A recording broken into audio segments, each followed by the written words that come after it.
آپ صلی اللہ علیہ وسلم نے مستقبل کے متعلق جو پیشن گوئیاں فرمائی ہیں ان میں وہ جنگیں بھی شامل ہیں جو مسلمانوں اور مشرکین کے درمیان ہوں گی، اور وہ جنگیں بھی شامل ہیں جو مسلمانوں کے ہی درمیان آپس میں ہی جنگیں پاسٹ میں ہوئی ہیں۔ تو اسی کے متعلق انہی جنگوں میں سے جو مسلمانوں کے درمیان جو جنگیں ہوئی ہیں انہی جنگوں میں سے ایک، اس کے متعلق آپ صلی اللہ علیہ وسلم نے پہلے ہی پیشن گوئی فرما دی۔ آپ صلی اللہ علیہ وسلم نے فرمایا کہ لا تقوم الساعة حتى تقتتل فئتان عظیمتان تكون بینہما مختلة عظیمہ ودعواہما واحدہ، کہ قیامت اس وقت تک قائم نہیں ہوگی جب تک کہ دو بڑے گروہ، دو بڑی جماعتیں آپس میں لڑ نہ لیں اور ان کے درمیان زبردست لڑائی ہوگی، زبردست خون ریزی ہوگی۔ وَدَعْوَاهُمَا وَاحِدَةٌ، حالانکہ ان کا دعویٰ، دونوں کا دعویٰ ایک ہوگا، یعنی دونوں کا دعویٰ ایک ہوگا، دونوں مسلمان ہوں گے، دونوں اسلام میں شامل ہوں گے، داخل ہوں گے، اور دونوں اللہ کو ماننے والے، رسول اللہ پر ایمان لانے والے ہوں گے،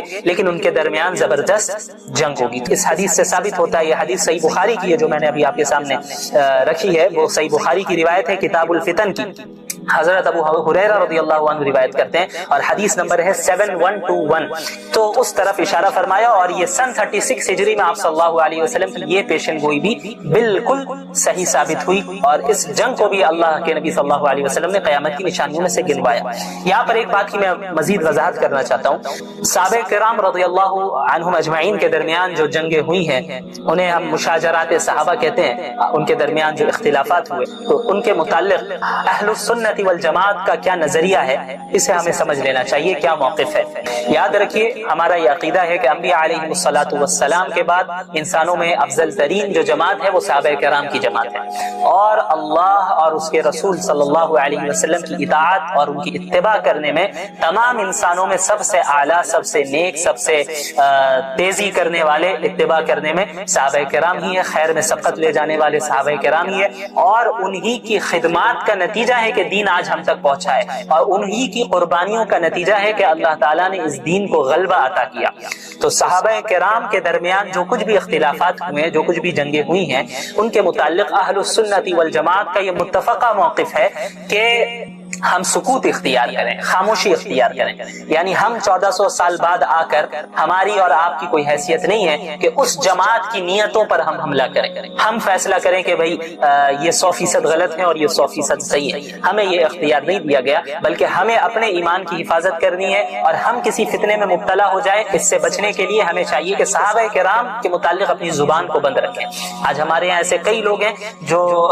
کھڑے ہو گئے ہیں اور دعویٰ کرتے ہیں اور صحابہ کرام کے خلاف بولتے ہیں، حضرت امیر معاویہ رضی اللہ عنہ کے خلاف بولتے ہیں، اور بعض ایسے بھی ہیں جو حضرت معاویہ رضی اللہ عنہ کے دفاع کرتے کرتے حضرت علی رضی اللہ تعالی عنہ کے متعلق ایسی باتیں بول دیتے ہیں جو ان کے شایع نشان نہیں ہے۔ تو اسی لیے اہل السنت والجماعت کا سب سے بہترین اور معتدل اور صحیح موقف یہی ہے کہ ہم خاموشی اختیار کریں، کہ ہم لب کشائی نہ کریں، چپ رہیں، کیونکہ یہ جتنے حضرات ہیں یہ مجتہد تھے۔ حضرت معاویہ رضی اللہ عنہ ان کا بھی ایک مقام ہے، وہ بھی مجتہد تھے۔ حضرت علی رضی اللہ تعالی عنہ ان کے مقام سے کون واقف نہیں ہے، ان کے فضائل سے کون واقف نہیں ہے، وہ بھی مجتہد ہیں۔ سنن ابی داؤد کی روایت ہے، اس میں ایک فتنے کے متعلق آپ صلی اللہ علیہ وسلم نے ذکر کیا اور ایک پیشن گوئی فرمائی ہے، اور وہ پیشن گوئی آج صحیح ثابت ہو چکی ہے، یہ ہمارے زمانے کے لیے ہی ہے، اور کس وجہ سے وہ یعنی وہ فتنہ ظاہر ہو رہا ہے، وہ کیوں ظاہر ہو رہا ہے، وہ وجہ بھی آپ صلی اللہ علیہ وسلم نے بتائی ہے، اور ہمارے لیے اس میں سبق بھی ہے کہ اگر ہم اسے ٹھیک کر لیں تو ہم اس فتنے سے محفوظ ہو جائیں گے۔ تو وہ روایت سنن ابی داؤد کی روایت ہے، حدیث نمبر 4297 ہے۔ حضرت ثوبان رضی اللہ عنہ فرماتے ہیں کہ قال رسول اللہ صلی اللہ علیہ وسلم یوشک الامم ان تداعى علیکم کما تداعى الاکلۃ الى قصعتها فقال قائل ومن قلة نحن یومئذ۔ آپ صلی اللہ علیہ وسلم نے فرمایا کہ وہ زمانہ قریب ہے کہ تمام قومیں، تمام امتیں یعنی اسلام دشمن امتیں سب ایک دوسرے کو اس طرح تم پر ٹوٹ پڑنے کے لیے دعوت دیں جس طرح کھانے والے ایک برتن کی طرف تمام لوگوں کو دعوت دیتے ہیں. یعنی ایک برتن ہے، ایک پلیٹ ہے، اس میں کھانا ہے، تو اسے کھانا کھانے کے لیے لوگ ایک دوسرے کو دعوت دیتے ہیں کہ آپ بھی آئیے، آپ بھی آئیے، اور چاروں طرف سے لوگ بیٹھ جاتے ہیں اور اس پلیٹ پر، اس کھانے پر چاروں طرف سے حملہ کیا جاتا ہے. تو وہ زمانہ قریب ہے کہ جس طرح لوگ ایک دوسرے کو کھانے کی لگن کی طرف یا برتن کی طرف دعوت دیتے ہیں اور چاروں طرف سے بیٹھ کر حملہ کرتے ہیں اس کھانے پر اور کھاتے ہیں، وہ زمانہ قریب ہے کہ لوگ اسی طرح، اور تمام امتیں اس امت کو مٹانے کے لیے، اس امت کو ختم کرنے کے لیے، اس امت کو ذلیل اور رسوا کرنے کے لیے، اس امت کو مغلوب کرنے کے لیے ایک دوسرے کو یہ قومیں اور یہ امتیں دعوت دیں گی کہ آئیں اور سب مل کر ہم اسلام پر حملہ کریں اور مسلمانوں پر حملہ کریں. یہ زمانہ قریب ہے. تو صحابہ کرام میں سے کسی نے عرض کیا کہ وَمِن قِلَّةٍ نَحْنُ يَوْمَئِذٍ، کیا اس دن ہماری تعداد اتنی کم ہوگی، اس وجہ سے ایسا ہوگا؟ تو آپ صلی اللہ علیہ وسلم نے فرمایا کہ قال بل انتم یومئذ کثیر، نہیں بلکہ تم اس دن بہت زیادہ ہوگے، بڑی تعداد ہوگی تمہاری. اس حدیث پر غور کیجئے، یہ آج ہی کے زمانے کے متعلق ہے. آج ہماری تعداد کم ہے؟ نہیں، صحابہ کرام کے دور میں تو مسلمانوں کی تعداد کم تھی. آج کیا ہماری تعداد کم ہے؟ ہرگز تعداد کم نہیں ہے. اور کیا آج یہی حال نہیں ہے کہ تمام قومیں اور تمام امتیں اس اسلام پر اور مسلمانوں پر آج ٹوٹ پڑی ہیں؟ پوری دنیا آج اسلام پر حملہ کر رہی ہے، پوری دنیا آج مسلمانوں کو ذلیل اور رسوا کرنے پر تلی ہوئی ہے. پوری دنیا میں اسلام اور مسلمانوں کو صرف بدنام کیا جاتا ہے. کبھی انہیں ٹیررسٹ کہہ دیا جاتا ہے، کبھی ایکسٹریمسٹ کہہ دیا جاتا ہے، کبھی کہہ دیا جاتا ہے کہ یہ بیکورڈ ہے، کبھی کچھ کہہ دیا جاتا ہے، کبھی کچھ کہہ دیا جاتا ہے، کبھی داڑھی پر اعتراض ہوتا ہے، کبھی حجاب پر اعتراض ہوتا ہے، کبھی طلاق کے مسئلے پر اعتراض ہوتا ہے، کبھی دیگر مسائل پر اعتراض ہوتا ہے. تو یہ آج کا دور ہے کہ جب پوری دنیا آج اسلام اور مسلمانوں کے خلاف کام کر رہی ہے، اور بالکل اسی طرح پوری دنیا اسلام پر ٹوٹ پڑی ہے جس طرح کھانے والے چاروں طرف سے برتن پر ٹوٹ پڑتے ہیں. تو صحابہ کرام نے عرض کیا کہ کسی نے سوال کیا اللہ کے نبی صلی اللہ علیہ وسلم سے، کیا ہماری تعداد اس دن اتنی کم ہوگی، اس وجہ سے ایسا ہوگا؟ تو آپ صلی اللہ علیہ وسلم نے فرمایا کہ نہیں، تمہاری تعداد بہت زیادہ ہوگی. اور آج ہماری تعداد کتنی زیادہ ہے؟ فاسٹسٹ گروئنگ ریلیجن اگر کوئی ہے تو وہ اسلام ہے. سب سے تیزی سے کے ساتھ جو مذہب پھیل رہا ہے پوری دنیا میں وہ اسلام ہے. ہمارے یہاں تعداد کی کمی نہیں ہے، لیکن آپ صلی اللہ علیہ وسلم نے آگے کیا فرمایا، اس پر غور کیجئے. وَلَكِنَّكُمْ غُثَاءٌ كَغُثَاءِ السَّيْلِ، لیکن تمہاری تعداد تو بہت زیادہ ہوگی لیکن تم سیلاب کے کوڑے کرکٹ کی طرح ہوگے. جب کوئی سیلاب آتا ہے تو ساتھ میں کوڑے کرکٹ کو بھی لیتا آتا ہے، تو اس کوڑے کرکٹ کی کوئی حیثیت اور اہمیت نہیں ہوتی، وہ بے جان چیز ہوتی ہے، بے وزن چیز ہوتی ہے، اس سے کوئی نفع نہیں پہنچ سکتا. تو لہٰذا آپ صلی اللہ علیہ وسلم نے فرمایا کہ تم بھی اسی طرح ہو گئے ہوگے. یعنی تمہاری حیثیت نہ اللہ کے نزدیک کچھ ہوگی، نہ ہی دنیا والوں کے نزدیک تمہاری کوئی حیثیت ہوگی. اور آپ صلی اللہ علیہ وسلم نے فرمایا وَلَيَنزِعَنَّ اللَّهُ مِن صُدُورِ عَدُوِّكُمُ الْمَهَابَةَ مِنْكُمْ، اور اللہ تعالیٰ تمہارے دشمنوں کے دلوں سے تمہارا خوف، تمہارا رعب اور تمہاری ہیبت کو نکال دے گا. یعنی دشمن تم سے ڈریں گے نہیں. اور آج یہی حال ہے، پوری دنیا کو اسلام سے کوئی ڈر تھوڑی ہے، کیونکہ ہمارے پاس کچھ ہے ہی نہیں. جب تک خلافت عثمانیہ کا قیام تھا تو پھر بھی بہرحال ایک ڈر تھا، اگرچہ وہ خلافت عثمانیہ خلافت راشدہ نہیں تھی، وہ خلافت اگرچہ ملوکیت تھی، لیکن اس کے باوجود خلافت کا ایک ڈھانچہ کھڑا تھا، اور اس ڈھانچے سے ہی پوری دنیا کو تکلیف تھی، اور اس ڈھانچے سے ہی پوری دنیا بہرحال ڈرتی تھی. تو سازش کی گئی اور اس کے بعد خلافت عثمانیہ کو ختم کیا گیا. زیادہ دن نہیں ہوئے، ابھی 100 سال بھی نہیں ہوئے، تو خلافت عثمانیہ کو ختم کیا گیا. اور خلافت عثمانیہ کے ختم ہونے کے بعد سب سے زیادہ مسلمان پوری دنیا میں ذلیل ہوئے. اتنی ذلت پوری تاریخ میں مسلمانوں کو نہیں ہوئی، اتنا نقصان جتنا خلافت عثمانیہ کے زوال کے بعد ہوا، جو ابھی 100 سال بھی نہیں ہوئے اس کے یعنی سقوط کو.